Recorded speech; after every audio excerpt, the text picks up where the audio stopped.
Greetings, guys, from the middle of nowhere, Florida, where I'm driving with my family. Say hi, kids. Hi.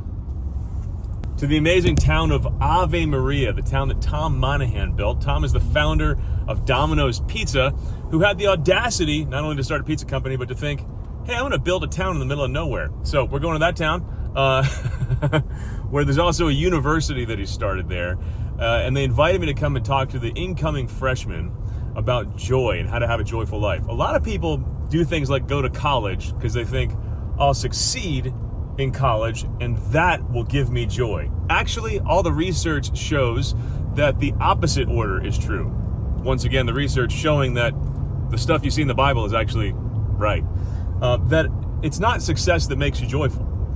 Joy sets you up and makes you more likely to be successful. So I'm going to talk to these kids about how to be a joyful human being in a way that doesn't depend on your successes and failures in life, which is a constant roller coaster in life, but that depends on your relationship with God and how you follow Him. And one of the rules for living joy that I'm going to really focus on, I'll take the clip out of that talk and share it with you guys, is to unplug. It's to be silent. It's to stop being such a phone addict, which I find when I talk to kids about, man, live a pure life, or dude, I could say, give up all your money to the Lord and give it all to the poor.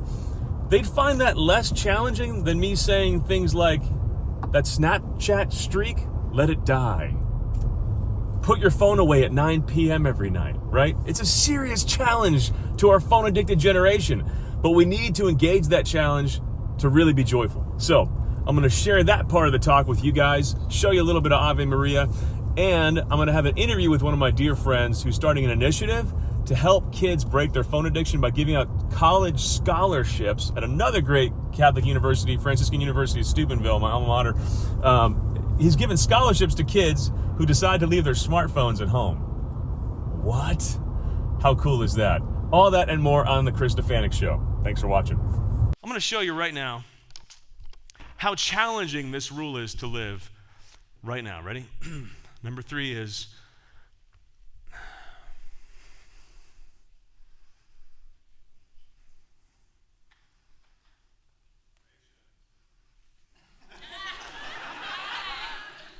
silence.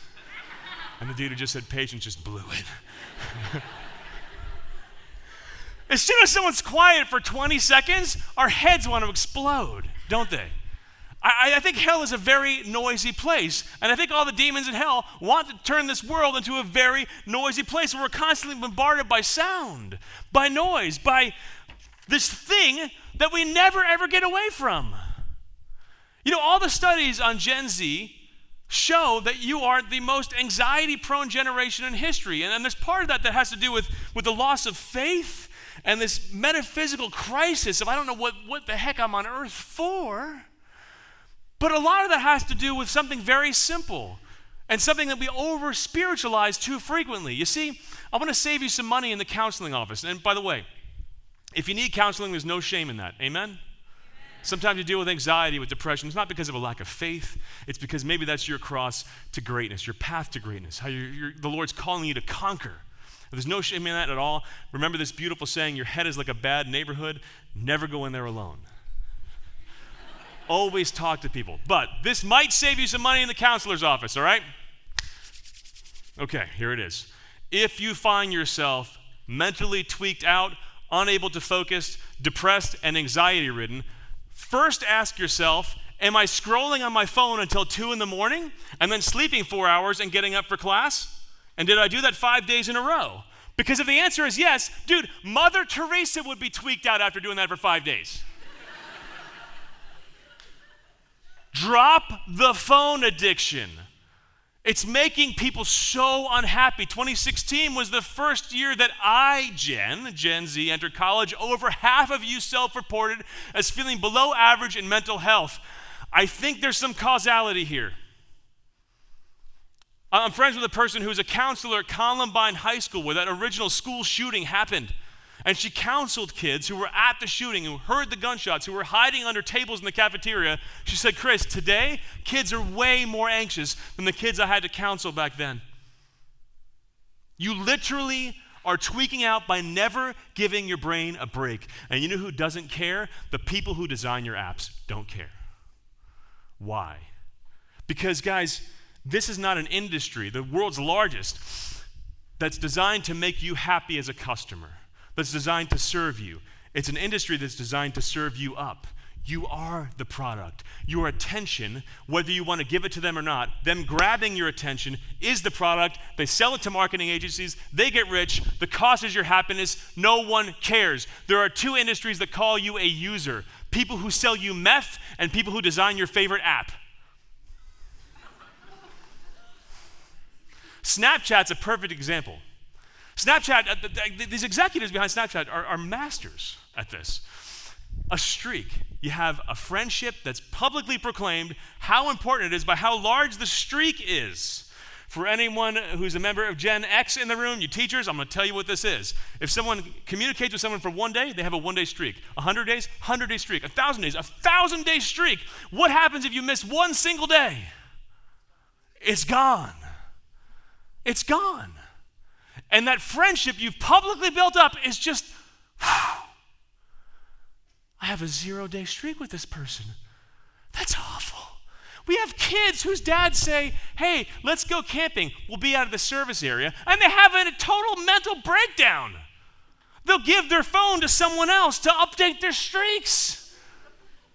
See, this no longer works for us. We work for it. We've been tricked, man. Sorry, I'm literally pulling my hair out right now. Another Snapchat thing. Someone sends you a message, and there's a lot of apps this way. That person who sent the message can see when you've seen the message. So it's a social cue that if this girl has to wait 15 minutes, well, that says something about how important she is to you. And as a parent, I feel like people are just barging in on my dinner table because they literally are. Oh, come on, is it really that harmful? Guys, I think one of the big reasons that your generation is lacking faith is because of the incessant distraction. See, because you feel the metaphysical angst of the big questions coming to mind. What on earth am I here for? What happens when I die? You feel the discomfort. What do? You scroll till you forget about it. I think it's one of the reasons that your generation is morally shifting so profoundly that anyone trying to even follow the trends gets whiplash. Because you guys don't form a thought without thinking about what all the other people will think about your thought. Because you got to post your thought, and then everybody will either say it's an okay thought or a cancelable thought. Dude, you can't go through college with that mindset with the world. Can I hear an amen to that? Amen. Oh, what's the harm of this? There's something called attention residue. That if you're trying to focus on something and something else barges into that train of thought, it takes you 20 minutes to think as deeply as you had been originally. Think about the great thoughts that do not happen anymore, the books that aren't written, or the parents. I got my phone with me. It's my work. Oh, what's the harm of just every 20 minutes I check something? I never will focus on my kids as I meant to. Guys, y'all need to put this stuff in its place. I'm not demonizing all technology, but you need to put it in its place because it's literally starting to replace God. What do I mean by that? One of my friends is a Carmelite nun. There's a cool day job. And I asked her, what's contemplative prayer for you? And Sister Gloria Therese, she said, well, it's just being aware of that he's always with me. So it's happening all the time. He's the other, and he's always there. The other that's always there, always there. I wake up in the morning, it's there. Psychologically, something so deep is happening with this stuff, guys. It's depriving people of joy, of focus, of the life they're made for, of the depth that God's calling us to. Here's my challenge. I'll give you a couple related to the smartphone. Number one, if you came to this college with streaks, kill them all. It's time to grow up. Let all the streaks die tomorrow.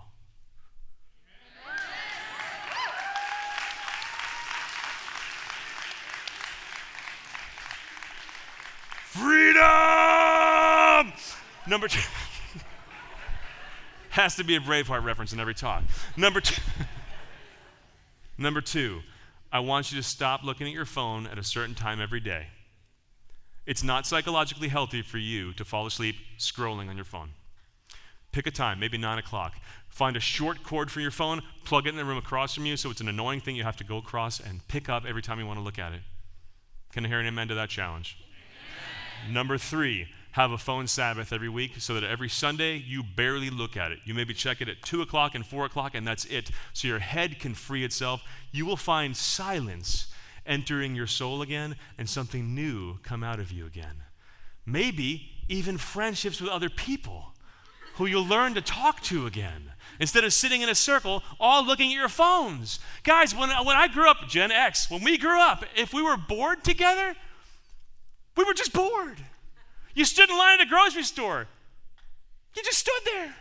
You're at a coffee shop. You'd look around at what people you might meet. Now I go to a coffee shop and do that, and people think I'm Chester the molester. Like, what are you doing? Why are you looking at people? What's wrong with you? Relax. I'm just... friends, can we stop conforming to this new normal? Because everybody living in this new normal is stinking miserable. Amen?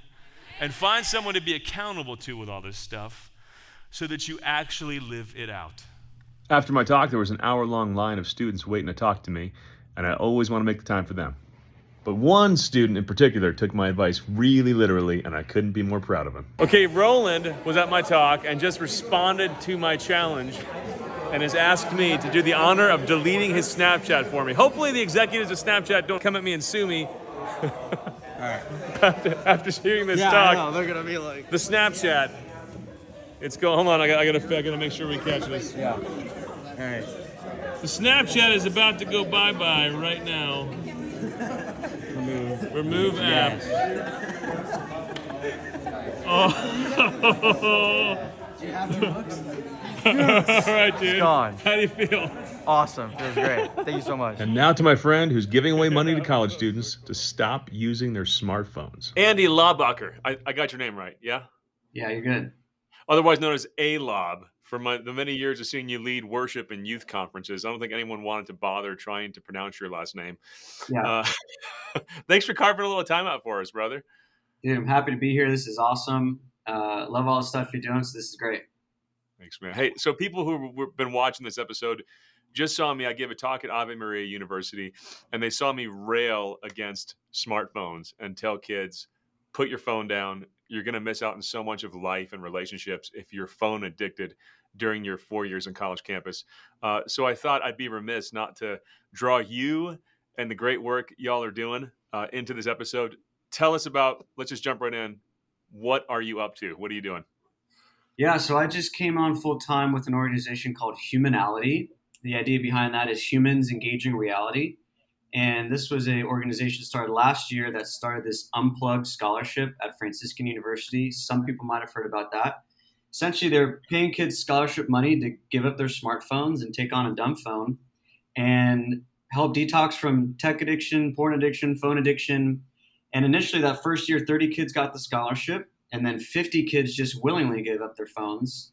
This year, over 270 kids applied for the scholarship. It's beginning national recognition. It's going all over the country. There's a lot of buzz about it. And I came on board as the executive director in July. So this is now kind of my full-time work, helping people engage reality. And really, our mission is to help people discover freedom through an intentional relationship with technology. We believe, like right now, you and me are talking through technology. Technology is good. But if we don't create intentionality behind it, it will control us. And the devices are created, at least in certain social media platforms, to make you as addictive as possible. So we're helping people create that lifestyle that can actually give them freedom from this addiction. I'm glad you pointed out that it's good, that there's good in it. Because I maybe went off a little too hard on the students at Ave when I was talking about it. I'm like, you're right. I mean, people watching this are probably watching on their smartphone. I just was at World Youth Day, and a bunch of people were coming up to me from Singapore. Pretty much every parish in Singapore is going through a program I made, right? And I'm thinking, wow, like to make that kind of impact in a country 100 years ago, you'd have to give your entire life there. So there's good, but like any great good, if you don't control it, it can destroy your life. Yes. And I think a lot of people sense that it's destroying their lives, right? And I love the name of that. Say it again. Humanality. humanality. Yeah, that's the word. We're sensing that it's ripping us apart from reality, from the world Yeah. around us. What we're sensing on a gut level, you guys in your organization are researching. Give us some data points to back up what a lot of people sense, that something's wrong in my phone addiction. It's hurting me. I'm not quite sure how. What are you Yeah. guys digging up? There's an incredible amount of information that we're kind of pouring through. So a couple good books to start you out were Dopamine Nation by Anna Lemke, Digital Minimalism by Cal Newport, and then there's a new one, iGen, that has come out by Twangy, Dr. Twangy. And really, the reality is that at this point, since 2013, in the DSM, which helps diagnose mental illnesses, there is now behavioral addictions that involve technology, gaming, smartphones, social media, pornography. And at this point, the average American is on their phone about 9 hours a day. So these numbers start out pretty dark, but we're going to get to the light, okay? But we're going to start with just the reality. So it's about 9 hours a day. Addiction in this context, like you have heroin addiction that's tied to neurological, chemical reactions in your body to the drug. Is that really the appropriate word to use as addiction in this context? Yeah, it is actually now, actually addiction language that they're using, specifically due to what's happening neurologically and through this dopaminergic pathway in the brain. So really these devices, through many different tactics, they're going so deep into the brainstem to keep us addicted to these technologies, keep our attention on their information. Two of them being really simple. One of them is unpredictable feedback. So when you're scrolling and you have no idea what's coming next, that unknown actually continues to produce that dopamine good feeling chemical to keep you looking at what's going to happen next. The other one, which is so deep, is the drive of social approval. So obviously in 2010, we're looking at actual causal data. This is not just longitudinal evidence. This is actually experimental evidence showing that there is a causal relationship to exposure to social media with mood disorders, which are largely depression and anxiety. And that is skyrocketing since this phone has come out in 2010. And that really big, point that they're trying to play on, at least in our human psychology, is that desire for social approval. So obviously these kids now, when you and me, I didn't have a cell phone in high school. If I got bullied at school, I got bullied at school. Now you can get bullied at home all day. You're constantly connected to this thing. And the data is pretty overwhelming. So as of right now, it is addiction language. What we've obviously seen come from this, again, 9 hours a day on the devices, about 85, 86 times a day, people are just looking at the phone. And on a lot of these platforms, they're using a lot of dark emotion to actually increase engagement. So when you hear engagement, they're actually, there are trillions of dollars being poured into creating ways to keep people the most addicted as possible. So as of right now, since these devices have come out, teenagers, obviously including adults, have seen skyrocketing depression, loneliness. Self-harm has doubled since 2010. And 10 to 14-year-old girls, self-harm amongst that category has quadrupled the last 12 years. So we're seeing this just incredible boom in mental illness that is largely correlated to these devices. And the tactics that they're using, this unpredictable feedback and drive for social approval, they're not for your well-being, right? Like this isn't actually good for you. It's making people have worse outcomes. So that's a little bit of just the evidence. There's an incredible amount more, but that's probably just enough to get us started here. It's enough to really disturb me. Yeah. So this is currently only at Franciscan University of Steubenville, right? So we've actually started two more. We're at Christendom and we're at University of Dallas. And our hope with this is it goes to every university in the country. We don't care if you're left, you're right, you're Catholic, you're not. We believe this is a human movement. We want to transform the world and help people be human again. Just the other day I was seeing people. I have a light phone myself, so I have this little phone. It's called the Light Phone, LIGHT. And it's been honestly amazing going to this phone. I can pretty much do everything I need to do on a computer and a laptop in my home, in my workplace. But it was funny the other day, I was just getting lunch, and looking around because I wasn't looking down at my phone. And everyone in the restaurant was just looking down at their phones. When you start to actually look for this, it's going to be a little scary initially because you're like, oh my gosh, we are so living in a virtual reality and not talking to another. I made eye contact, Chris, for like 2 seconds with this woman, and she like went straight back down to her phone. You know, it was like Oh, scary to look at me. And I'm like, I know I'm not that scary looking, you know what I mean? it's really disturbing, man. It's crazy. When you start looking for it, you'll see it everywhere. Yeah. What's the website people can go to learn more about this and maybe support it or bring it to their campuses and help spread it? Yeah, humanality.org. That's humanality.org. Yeah, if you want to reach out or anyone, we're building a lot. Obviously, we need support. So that would be great to reach out to me there. So, and students are jumping all over this. I mean, the numbers you were throwing out there are kind of amazing because it's not just the kids who are getting the scholarship; it's kids who just want to jump on board and they're getting. Well, I'd say they're getting not getting money, but they're getting a better life. But they're just latching on. Well, they're just noticing. I mean, after a year, we're capturing a lot of the stories now, but just kids' happiness levels are just like rapidly increasing. You know, I mean, like I said earlier, the science is showing direct causal relationship between exposure to these devices and specifically the social media platforms and poor mental health outcomes. So you take this thing out of your life and you start to re-engage with each other, with God, with your community, and just it's incredible. Like the stories that are coming out are amazing. And you're not telling kids to disconnect from the internet entirely. You're telling them to find a balance specifically by switch from a smartphone to a light phone because you can't control the addiction, right? And then go on your laptop when you need to, which is over there, but it's not constantly in your face. Is that am I nailing the solution correctly here? The idea that we you would never give an alcoholic a beer and tell him to moderate it. So the argument is usually, well, everything in moderation. We need to moderate everything. Well, we're actually not powerful enough to moderate some of these social media platforms simply because they are so advanced in their technologies to keep us addicted. So we really do believe in this detox protocol, which a lot of the science is pointing to. Like you just kind of have to do this detox in order to come back to the relationship in a new way. But most of the kids don't even want to come back onto social media. They just love how free they are, you know? Is that the main problem? Are you telling kids like, okay, you can go to your internet over there, but you know what? As a part of the detox, don't have a smartphone in your pocket. Switch to a dumb phone or a light phone, but also just delete all your social media. Is that sum up the detox, or is there more to it?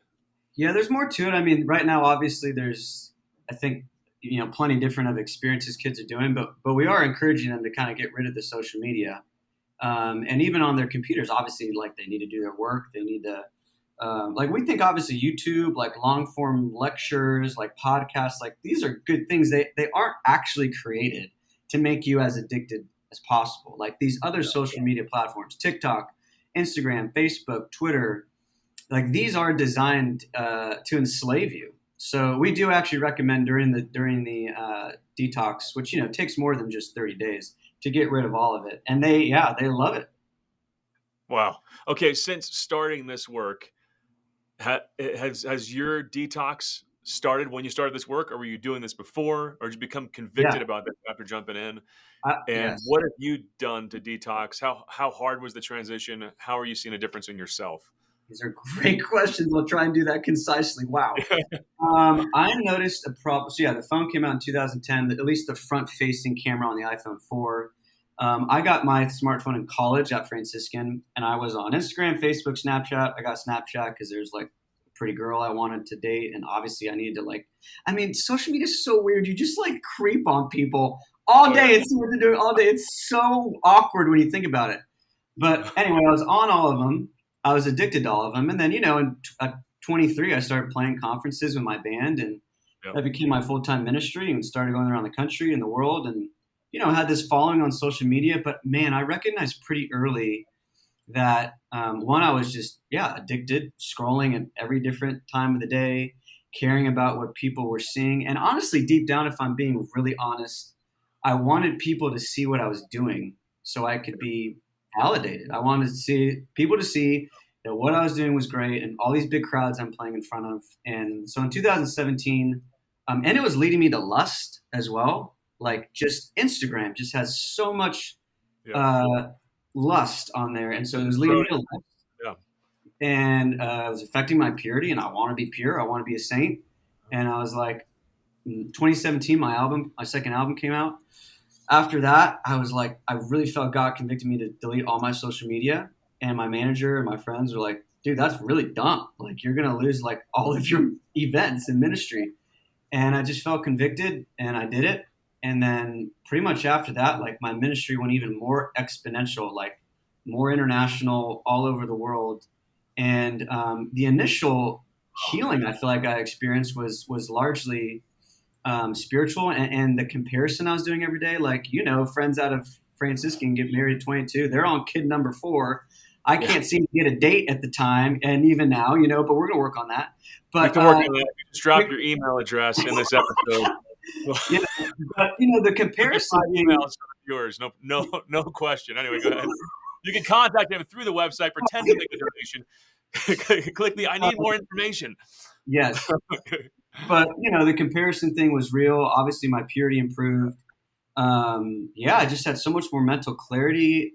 And so that was 2018. I went back to a flip phone a couple times. That was hard traveling, and those just broke. So that didn't work. But I've recently gone back to this light phone. So is it working? Like, can you take photos on it? Can you do GPS stuff on it? There's a couple things where I think I'll have a mental breakdown if I'm in the car, I don't know where I'm going. Like, what can you do on that? So yes, here's the life hacks of this is not sponsored by Light Phone. I'm just finding out Light Phone right now, so this is not like, promote Light Phone. I'm really curious because I might switch after this interview, like immediately. But go ahead. No, dude, we will connect you. We're working with Light Phone Company. They're supporting all of our stuff. Okay. We're giving their phones to every student at universities. But so it has a phone. Let me see that. It has a phone, an alarm clock, a calculator, directions, and a hotspot. Okay. And so also you could do I have maps like on my iPad. And if I need to, so I'm honestly right now just trying to learn my directions and my places I'm going. So like I'll study the map, look at my destination, and just try and memorize my way there, which is just kind of a fun mental exercise. Yeah. But when you show up to a new city and you need something, I was actually using the Garmin for a while. I was bringing that with me. Okay. It worked great on the TomTom or whatever. There are other phones like the Wise phone, the Gab phone. There's other options that can help you with maps. But so far I've been able to navigate. And dude, I'm telling you, just my productivity level, my prayer life. I mean, dude, even when I would try and pray in adoration, I would just constantly be looking, to see if I have something. And here's the last stat I'll leave you with, which when I thought about this, it really convicted me. And obviously, like, I was doing good things on my phone. A lot of it was work. But my average screen time was about 5.5 hours a day on a good day. It's terrifying. I don't even want to look at my screen time report right now. I'd be embarrassed to look at it and just show it to you right now without saying anything. It'd be totally humiliating. Anyway, go ahead. No, it's not. I mean, here's the thing. It's like, we're trying to navigate this completely new world. And obviously a lot of your work is through media. And again, this is why I want to, we have to nuance the goodness of evangelization through media. But I specifically see these platforms in the social media world being so toxic. I don't know moving forward if we have to be on all of them, But anyway, my average was 5.5 hours a day. I just did some simple math. 5 times 7 days a week times 52 weeks out of a year. I put that to 20 years. So in the next 20 years, if I was averaging 5.5 hours a day, my screen time would come out to 4 years of my life being on a device. And I looked at that and I love the spiritual tradition of our faith with, John Pierre Cassad and Teresa Lisieux and, Alphonsus Liguori and a lot of these spiritual writers that emphasize the present moment. And I realized 4.5 years, and that's average, right? The average American's around 9. So it's like multiply that, but that 4 years of my life would be on this device that I would never get back. And that convicted me enough to be like, okay, I need to reassess my relationship with these technologies. And that's the kind of bottom line. It's a relationship. And I still listen to some good podcasts. I listen to some stuff, but I can't do it all the time, right? Because I have a light phone. Like I can do it in my home at targeted times. And that's just been a huge game changer for me. It's just been a huge gift all around. Like I feel so much more free. And I talk to people on my phone. Like people call me and I find out like, oh my gosh, you had another child? I didn't even know you're pregnant, Like you find out so many new things. And the old-fashioned way. Like we don't need to know all those things as they happen. It's Correct. okay to learn those a month later in a conversation. That can be really beautiful.